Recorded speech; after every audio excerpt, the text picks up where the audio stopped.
a dele, e essa foi uma das disputas entre ele e o Huygens para saber quem é que tinha de fato inventado esse sistema. Esse sistema é o mecanismo que permite acionar os nossos relógios de pulso, por exemplo. Quer dizer, alguns, né? Hoje em dia, na verdade, os melhores relógios são baseados em outro tipo de sistema que não é um oscilador mecânico, enfim, é um oscilador de quartzo. Bom, por que era importante ter bons relógios de pulso? Aí tem uma questão tecnológica muito importante por trás, eu não vou entrar em muito detalhe sobre isso, mas é o chamado problema da longitude. Esse problema é um problema que perdurou algo como pelo menos um século para ser de fato resolvido, e é um problema de navegação. Como é que a gente se orienta na superfície da Terra? É fácil a gente descobrir a latitude. Você pensar, latitudes são fatias que cortam a Terra, então na medida em que a gente se desloca em relação ao Equador, a duração dos dias muda.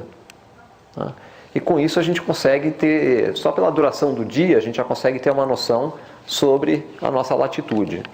Mas a longitude são simplesmente diâmetros. A gente corta a Terra em vários diâmetros, todos passando pelo eixo. Como é que a gente sabe fisicamente a longitude? E a resposta é que não sabe. Fisicamente, não tem...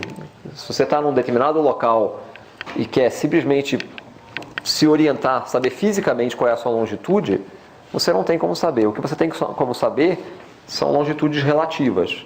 Então, se eu parto de um determinado ponto, e eu me desloco ao longo de uma latitude, ou seja, eu mudo de meridiano, cada vez que eu ando 15 graus, eu tenho que atrasar o meu relógio em 1 hora. Ou seja, se eu estou sempre na mesma latitude, o meu horário tem que ser defasado em 1 hora. Então eu tenho como saber isso desde que eu seja capaz de comparar um relógio na origem com um relógio na minha posição. Problema: como é que eu mantenho um relógio que me diz qual é a hora na origem, especialmente se eu estou viajando numa caravela, sujeito a todo tipo de intempérie, balanço, etc. Esse foi um dos problemas tecnológicos mais importantes dos séculos 17, 18, e a solução está muito associada ao desenvolvimento de mecanismos cada vez mais estáveis, baseados em osciladores, sistemas massa-mola.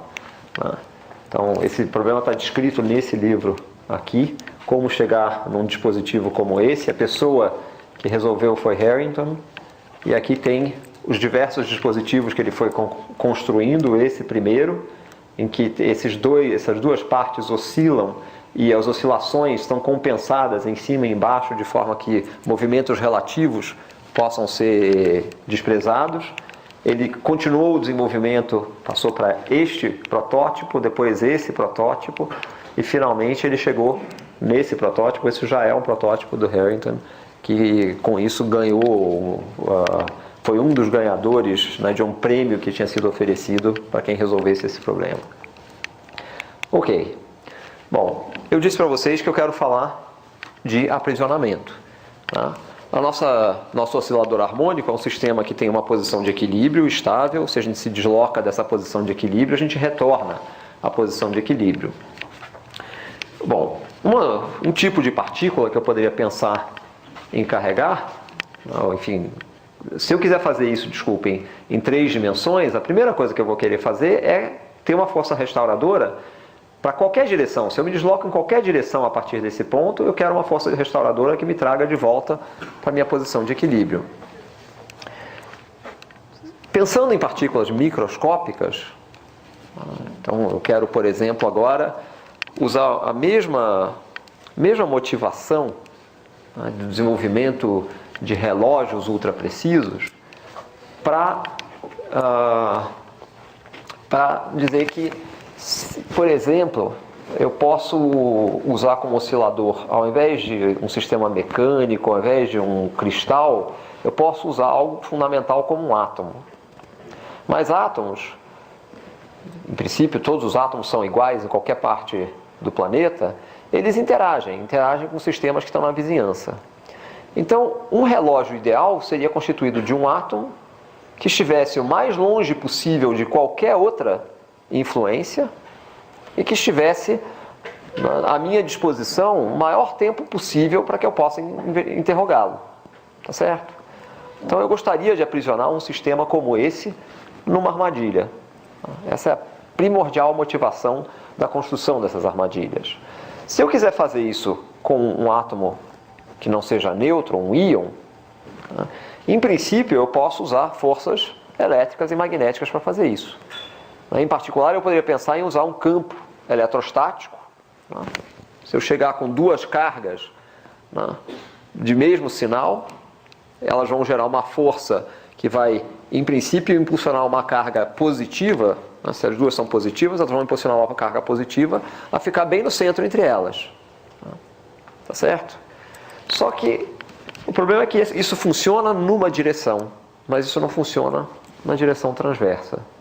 E isso não funciona na direção transversa porque isto aqui, divergente de E igual a zero, é uma lei fundamental do eletromagnetismo. Basicamente o que isso diz é que se eu tiver uma determinada região do espaço sem carga, qualquer linha de força do campo eletromagnético vai ter que entrar e sair dessa região do espaço. Ela não pode nem começar nem terminar nessa região do espaço se eu não tiver uma carga. E com isso eu não consigo uma configuração de campos eletrostáticos desse jeito. Dito de outra maneira, o potencial associado é um potencial que tem essa cara aqui, como vocês estão vendo aqui. Eu tenho confinamento numa direção. Se eu me afastar dessa direção, eu tenho uma força que me traz de volta para a mesma direção. Mas na direção transversa, eu tenho anticonfinamento. Ou seja, se eu me afastar, a tendência é que eu me afaste mais ainda.